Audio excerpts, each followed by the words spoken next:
Is Australia's property market finally cooling? A recent report by CoreLogic has shown that housing values are actually starting to drop and steady off. Across all the major capital cities, who are the biggest winners and the biggest losers? Find out in today's episode. Welcome to the Finance Show with Joe. He's Joe, I'm just some schmo, and today we're going to talk about housing affordability. What else would we talk about? It's cooling, isn't it? It's coming with winter. It's starting to look good? Question mark? It depends on who you are. It depends if you are an investor or if you're looking to just buy a property, you're a first home buyer, if you're looking to just tap into the market. Yeah. But a recent report by CoreLogic came out and is highlighting how property values are actually starting to drop. Yes, which, I mean, as a first-home buyer, I imagine they would be excited. Yeah, but as a property investor... Not so much. I'd be, how do the kids say it? Shitting bricks. There's actually some worrying data in here. We don't know if it's going to be a trend. We don't know if this is going to be a continued process. We don't know if it's just because of winter. But thankfully today we're going to be able to break it down. So CoreLogic came out with this report. Sales aren't as high as what they were and demand isn't as high as it was in previous months. I reckon, I mean, a big part of it's got to be like cost of living and interest rates and stuff like that. Everyone's just stretched a bit further. We've seen Woolworths and Coles just absolutely decimate the market by having their duopoly and continue to increase prices everywhere. For no reason. For absolutely no reason outside of profits. And they posted record profits last year, didn't they? Yeah, absolutely they did. And what was their reasoning initially for raising prices? It was like war in Ukraine. And it's like, what does that have to do with Australia? We grow our own food. Yeah, it was absolutely ridiculous. And then they tried to come up with wages are up. That was another one. But then reports came out and said that they were underpaying their employees at the same time. I used to work for Woolies. Fun fact. Even I got reparations from them. It wasn't much, but it was a couple $100. But like that was after like 8 years of working for them, though. This is major supermarkets, major duopoly that are taking advantage of the everyday person, and that cost of living, the interest rates as well, not coming down, staying stubbornly high, has finally hit the Australian back pockets. Yeah, I think everyone's savings are kind of dwindling away, and now they're really trying to tighten the purse strings. I've been discussing this on the podcast for the last 3 months. Yeah. And I've been telling people, hey, cost of living is up. Hey, interest rates, they're not going to come down. I've said it multiple times. Interest rates aren't going to come down until next year. No, because some people were optimistically thinking it was coming down the latter half of Which is why so many people bought. Yeah. Which is why so many people were interested in buying. But now we're actually finally seeing the effects of the interest rates, because we spent the last 24 months with interest rates going up and up and up and up. They're at 0.1%. Which is ridiculous. That was mid-2022. And then now it is mid-2024. And this is the overnight cash rate, by the way. This isn't what the bank is charging you, but 4.1%, which means the bank is now charging you 6.1 to 6.5%. Yeah. You're going from paying 1.5% interest rate on your home loan to 6.5%. On $1 million mortgage, that is thousands of dollars. I am well aware. Michael is a... recent first-home buyer. And he is feeling it. So, oh, boy.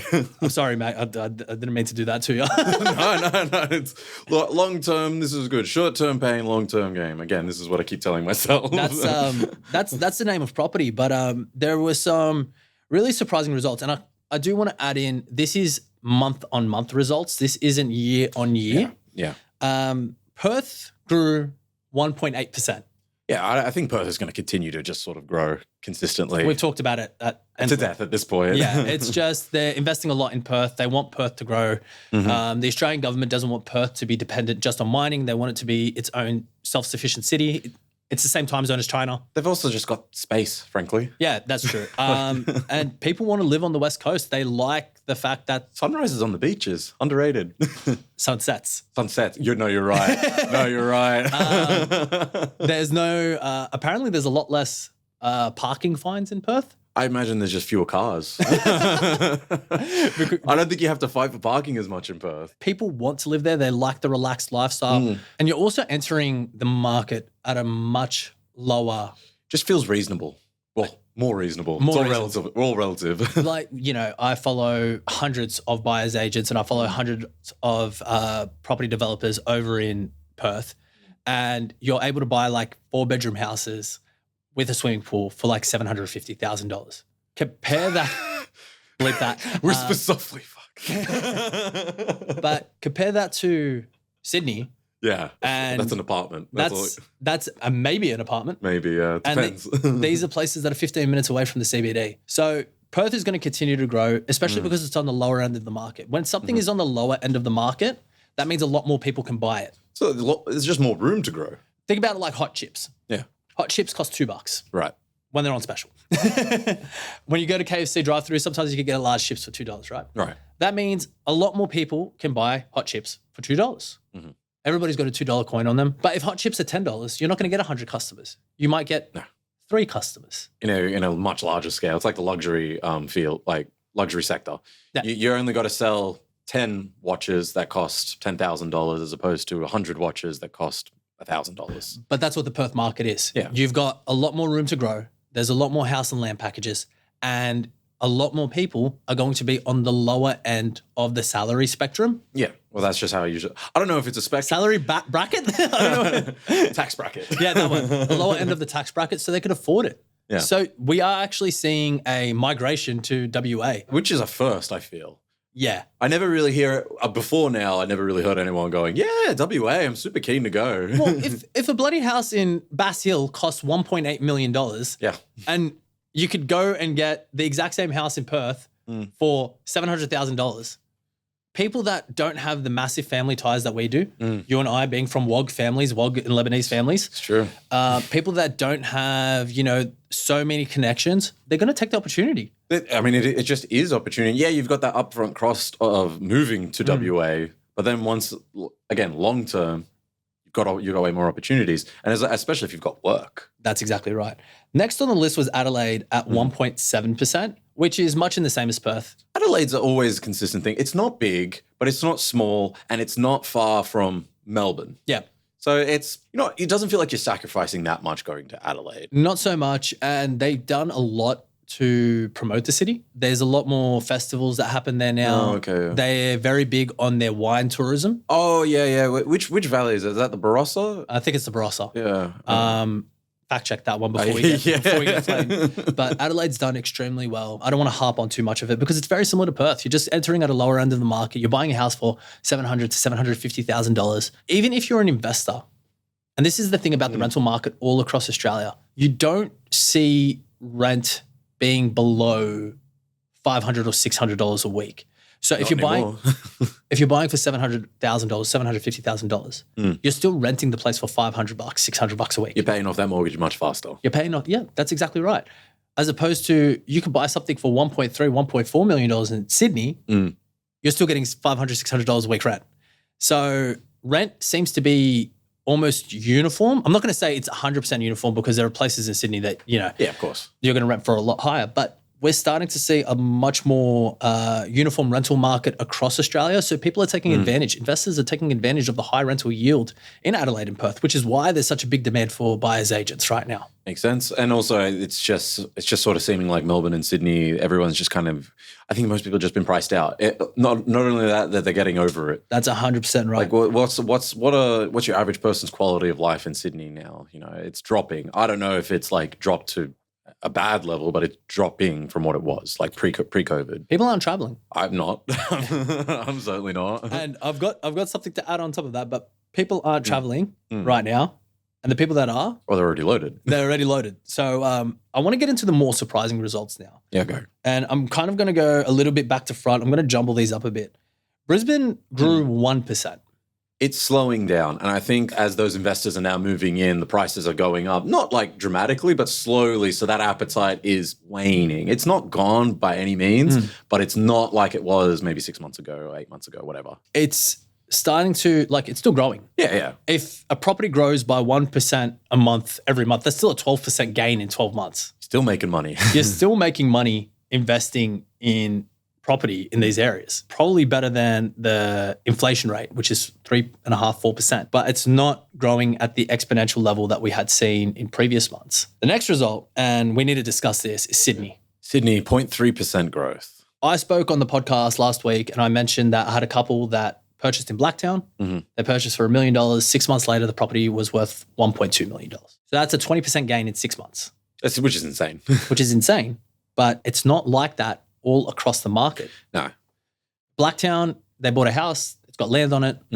It's, there's potential for development later on. Maybe they could put a granny flat on it. Maybe they can make some additions. Maybe you could put a swimming pool. You've got options. But then you'll see other areas that aren't growing at the rate that they were earlier in the year. Apparently it's more wealthy. It's wealthier areas. Yeah. Basically, no one can afford it, and the ones that can are already there.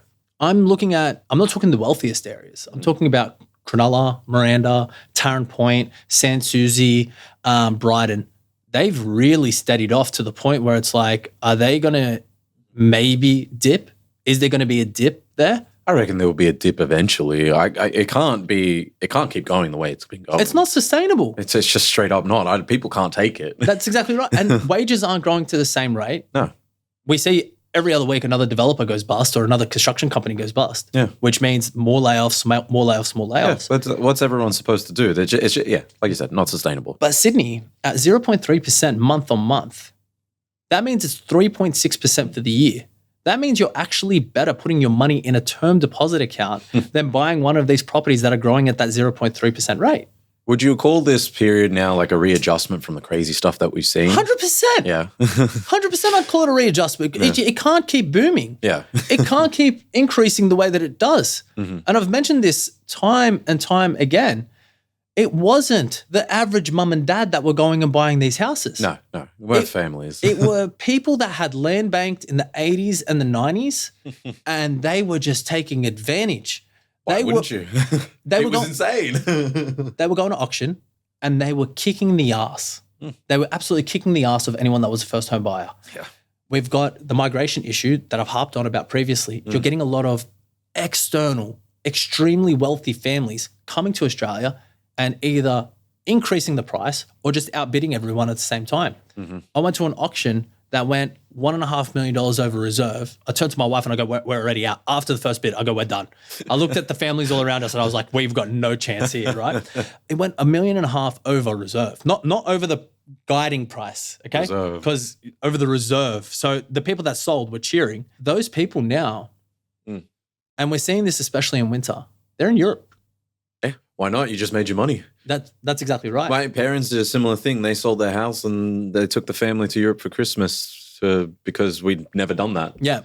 Because we'd never could afford it. Yeah. And we're starting to see the increase of, not the increase. We're starting to see the property market actually level off a little bit, in Sydney especially. Yeah. Because of these prices. Like, I just can't believe that Sydney only grew 0.3% month on month. This is good news for first-time buyers though, isn't it? It's fantastic news for first-time buyers because they could finally buy, I don't want to say they could finally buy where they live. Because not quite, but it's a promising sign for their futures should they, be, if they're in the process of saving for a deposit. If the trend continues. This is the thing. This is the result from May to June. So this is people are starting to go to Europe. They're starting to take their holidays. They've already bought earlier in the year. The way that the property trends work in Australia is it booms at the start of the year, it cools off around winter, and then it booms again September onwards. It's so funny. So it really does just come with the seasons. It really does because people don't want to go outside when it's raining and go bid at an auction. Yeah, fair enough. It's already miserable. Why make it worse? These are the two biggest results. I'm going to start with Hobart because I don't want to harp on too much about Hobart because there's another major capital city. But Hobart is down 0.5%. Which is interesting. I wouldn't have expected that. Most of us don't because we've discussed Who thinks about Hobart though? I think about Hobart. I just bought it in Hobart. That's true. Yeah, you probably think about it a lot. But Hobart's down 0.5%. It could be potentially because of the oversupply of property. It could be because it boomed too hard. Oh, and this is like a major recorrection. And now it's just starting I would call it a major recorrection. Major recorrection is if it drops 7%. Oh, okay. But it's dropped 0.5% month on month. But the biggest one we have to highlight is Melbourne is down. Melbourne is down 0.2%. And Melbourne has had this trend for the last 3 to 4 years where Sydney is booming like hell. Melbourne is growing, but Melbourne isn't booming like hell the way that Sydney is. No, it doesn't seem like Melbourne doesn't seem to be the place where you're guaranteed to make profit on your property purchases in Melbourne anymore. Like that's just sort of seems to be the way it's going, whereas Sydney at least for the last few years, has definitely been that. Yeah. But now we're starting to see Sydney maybe like just coming towards where Melbourne is. And I think that's just, well, it's hard to say because Melbourne's approving far more dwellings than Sydney is. For whatever reason, I don't know, but it's happening. We're a much more nanny state than Melbourne somehow. It's just, I think that's Australia-wide. Australia's just a big old nanny state. It is, but like Melbourne doesn't have, issues with nightlife. They don't have issues with, the culture. Like Melbourne's a nighttime city. Sydney's a morning city. Yeah, which I cannot stand. We've talked about this before. But Melbourne definitely has come down in value. And they highlighted some pretty significant reasons why. So Melbourne has a higher supply. Mm-hmm. Apparently investors are selling rentals. They couldn't get the people to move in like they were expecting them to. Yeah. And I wonder, was it because rent was too high and that the people who would potentially consider renting there were just simply priced out? Because what I've been reading is that basically the places that are available in Melbourne they're not really desirable places. People don't really want to live there. And the people that were willing to live there aren't willing to pay those prices. And this just seems to be part of that readjustment. I wonder if that's part of it, like a bit of like consumer psychology there. There is a bit of that. There is the higher supply. The locations where they are building aren't as desirable. But if you go to Melbourne CBD, every time I go to Melbourne CBD, there seems to be a new tower. Oh, okay. It's very different to Sydney CBD because we have so much. Melbourne does have a lot of heritage, but they also have more space around. Yeah. The actual CBD. Sydney's very twisty. It's got a lot of hills. Yeah. So it's not as easy to build in Sydney. Like Potts Point, King's Cross, they literally had to bring in a lockout law and all these other things to be able to basically purchase these properties to build apartments. They had to kill the nightlife so they could do it. They did. They basically did. But Melbourne, as we could see now, the supply in the CBD is much higher than what it was in previous years. And we're starting to see that across multiple suburbs. So, but are rents dropping in Melbourne? Yes, they are. Oh, they are. Okay, that makes sense. Melbourne's rents are dropping because investors are selling. They're like, no, if this, I'm not making money. Yeah. The inner east dropped 4.4%. Yeah, it's sort of leading the charge in the drop. I've only been to Melbourne the one time. Really? Yeah, surprisingly, I just never had a reason to go. I went for F1. That's the only time I went, and I was sick as a dog, so I didn't really get to explore. You seem like a Melbourne I know, it all transplant. makes sense. It makes sense, but no, I've never The hair, the glasses, the beard, the hoodie. It's all there, but it's just not happening. Oh, the black. All of it. But it's not nothing to look at what's happening down there. Inner East is down 4.4%. And this is Melbourne Inner East. Like Melbourne's within Melbourne, the Inner East of Melbourne. Tell it to me like it's Sydney. What's a roundabout area that I could compare it to? Haymarket. Okay. Broadway. It's like the inner west part. Yeah. Okay. Okay. It's not the most desirable part of Melbourne, but it's up there. It's up. Broadway isn't the most desirable part of Sydney, but you're not expecting to get a bargain. No. Yeah. Okay. I understand. So Melbourne's inner east dropping by 4.4%. The northeast dropped by 1%, and that's month on month. If that continues, like a property can lose some pretty significant value pretty quickly. And hence why investors are selling. Yeah, that's exactly right. So that's a massive red flag. And then the biggest one was Mornington Peninsula. Yeah, I'd never heard of that place, but it's a big one. Mornington Peninsula dropped 9.7% in a month. Remember when I said earlier in this podcast that I said, oh, is that dramatic? Yeah. This is the dramatic one because there was a lot of buzz around Mornington Peninsula. People were like, yeah, I've got to go buy Mornington Peninsula. It's gonna boom. Was it like a Gold Coast thing? Yeah. It had like a buzz about it and everyone was so excited to purchase there. And then it dropped 9.7%.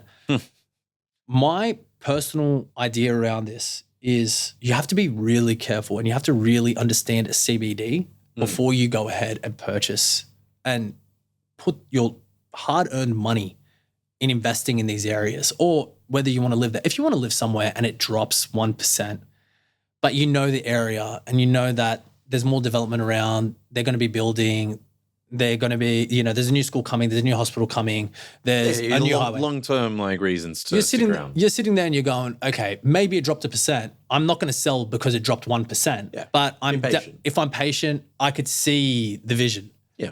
If you're an investor and you're not seeing these locations every day, you're not hearing these conversations. Not even in the same state. Yeah, that's exactly right. And you hear that your property's dropped 10%. I'm yet again shitting bricks. It's such a funny time to be in the property market in Australia. And seeing these cooling prices, seeing every major city drop, not drop as in losing value, but drop at the rate that they're growing, is telling me a lot. It's telling me that, hey, the interest rates being where they are, it finally worked.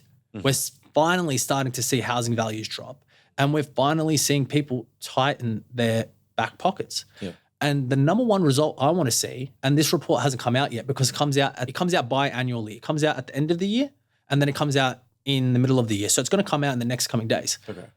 The retail spending report. Oh, yeah. Because I've definitely been spending a lot less, but that's been for a while now. Yeah, you just recently purchased a property. I'm looking at purchases, and back in 2020, 2021, when, JobKeeper, JobSeeker were around, and Everyone's just buying anything from the Iconic and stuff just because. and my business was being supported by the government. Yeah. And then on the other end of it, we also had, we weren't traveling. I wasn't spending money on petrol like I was. You couldn't leave the house. Couldn't leave the house for more than 5 kilometers or whatever it was. All you had to do was online shop. For a lot of people, that's a bigger problem than others. That's exactly right. But, what we're finally starting to see is the overcorrection. That's what I think has happened. I actually think it's overcorrected. We've gone too far. We've gone too far in the sense that building restrictions are too high. Interest rates are too high. Cost of living is too high. There is one petrol station down the road from my house. Okay. It's in a suburb called Padstow. Okay. Padstow. This one petrol station, their petrol prices are always 20 cents less than the 2 petrol stations ahead of it. The traffic this one petrol station causes every single day, it's got 6 pumps. Everybody goes there. Because it's 20 cents cheaper. It's not a little bit cheaper. 20 cents on a 50-litre tank is $10. You're the mathematician. Yeah, it's $10. But guess what that $10 does? That gets your kid an ice cream. That gets you an ice cream. That gets them a slushy. Yeah, a slushie. If you are a working family right now, $10 is a lot of money. Yeah. 3 years ago, $10 wasn't a lot of money. And I've said it time and time before. Money used to be cheap. Borrowing money. Do you want to explain to some people what you mean by that? Because I understand what you mean conceptually. So if I want to borrow $100 from you, 2 years ago to pay you back, it would cost me $102. If I wanted to borrow money from you today, $100 would cost me $106. Now, that doesn't sound like a lot in the grand scheme of things, but if I've got $1 million mortgage, okay, it used to be $20,000. Yeah. Now it's $60,000. My wage hasn't gone up by $60,000. No. Sorry, my wage hasn't gone up by $40,000. Yeah. My wage has gone up $3,000 in that time. So where are you supposed to find the extra cash? So, and it's across the board. It's Coles, Woolworths, it's everywhere. And I actually want to hear what people have to say. I want to know what they think their predictions are for the property market over the next 12 months. Is this going to be a trend? Is this going to be something that we're going to see constantly? Or is everyone just going to come back from Europe and spend money again? I don't think so. I think this will be a trend for at least the next year or something like that. I don't know, maybe longer, because I just don't think, like we said before, it's just not sustainable. Where are people supposed to get this money? Like some people can, yeah, of course, maybe like 30% of the population, 40%, 50%. But then what are the other 50% supposed to do? They are basically going to be living in rent. And as we've said time and time again, living in rent is not the best decision in the world, because when you live in rent, your destiny is controlled by someone else. You don't even have great rights to protect you as well either. Like it's all very, like if you get a good landlord or a good agent or property manager or whatever, your life will be fine, like a normal person. But there are terrible people in all walks of life. If you get a terrible person as a landlord who's not only after like to make a buck, but like doesn't let you do this, doesn't let you do that, but won't fix anything, won't do this, won't do that. I've heard horror stories. Thankfully, I've never experienced it. Yep. But I did experience when I moved out after purchasing this place. We switched property agents because the landlords live in America, so they don't really give a shit what's going on. Really? Yeah. So they were super chill. They let us in for really cheap, but just before it went nuts, the rent. So we locked in a good rate before they could rise it. It went up and everything. But then when we left, they were not satisfied with certain aspects of our cleaning. They weren't satisfied with certain things. And don't get me wrong, I got my mum in there to help me clean. My mom knows how to clean. She's a wog mom. Yeah. So I the quality of the clean I was not like questioning it. But there were dumb things. So there was something I was actually worried about was the fly screen. I had a cat in there, little bit little bit torn on the fly screen. Nothing major, but a little bit torn. I'm like, okay, they're going to get me for that, but I'm willing to pay for that. What they actually put in the property report was there are water spots in the sink. There's a mark behind the fridge. You didn't take down a bathroom hook, like a pull strip hook that takes 2 seconds to take off, because in the mess of the move, we forgot the one little hook. You didn't know if it was there before or thereafter. Oh, it just was which was, I didn't think it was a big deal either way, because we made improvements. You got a hook now. This is what I thought. I'm adding value to this property. But that was when our property manager changed. They gave a shit because we had a previous one and they were like, yeah, this is fine. Put the cat in, put the paintings up, all this sort of stuff. They didn't care because we weren't destroying the place. Yeah. We were just living in it. Normal wear and tear happens. So Michael, hearing all this reporting and given your previous rental experiences, what would be your advice right now to anyone that was looking to buy a property or looking to buy their first home? As much as it sucks living with your parents. So that's the easiest way that you can save up for something, because I mean, depending on if you have to, pay board or something, it doesn't really matter. Even if it's board, it's going to be cheaper than rent. Yeah. You don't have to pay for food. You don't have to pay for this, that, and the other. It's easier to not go, obviously not going out is a big thing, but that seems to be across the board. No one's doing that anyway, except for special occasions. Like I went out just a couple of weeks ago, far out. I felt like I was playing catch up for the rest until I got paid again, which was not normally how it goes. Really? Like it just little things like I didn't dip into my savings or anything, but it's also like I couldn't buy a little other things. Yeah. Like I had to sacrifice things to go out, which for me, it's like, I don't really want to sacrifice paying for groceries because I wanted to go out, which wasn't the case because I live at home right now. I just hear all of these things. Our wages aren't as high as America, but our property values are higher. I hear time and time again, people wanting to get in the market. They want to get in. They can actually make the repayments. I think the best advice I'm going to give to first home buyers, and I've said this time and time again, look at these prices dropping as a good thing. Don't look at but don't get scared. Don't think to yourself, property prices are dropping. Oh no, woe is me. I'm not going to get into the market. I would look at it and say to myself, now is the time for me to buy, because when the interest rates finally drop, which could be 6 months, 12 months from now, that is when I'm going to experience a boom. And that is when I'm going to be able to accumulate some serious wealth. Oh yeah. Property in Australia is, I don't want to say it's a safe bet, but man, it's a pretty safe bet. It's a fairly safe bet. It is. I think this is not a trend. This is a hiccup. How long do you reckon the hiccup will last though? Until everyone's back from Europe. You reckon it's only going to be that long? Interesting. I just think I see end of financial year come up. Everyone's excited. I want to buy. We get a little bit of a lull effect from the end of financial year. But then now it's like, hey, can you help me refinance and save money? That's it. Right now it's just refinance, save me money. Yeah. Not anything else. Not I want to buy more property, anything. It's refinance, save me more money. I might get equity out because I want to buy something in the long run. Yeah. To me, the numbers in my head, I always think to myself, hey, just get the equity out so you can buy something as soon as you can. At the end of the day, this is your money, your livelihood, and you don't want to make those sacrifices. And on that note, I do want to finish this episode. We could keep going for another half hour. My name's Joe. That's Schmo. And if you need any assistance with your home loans, you want to purchase your first home, or you want to purchase an investment property, visit us at www.itsimple.com.au.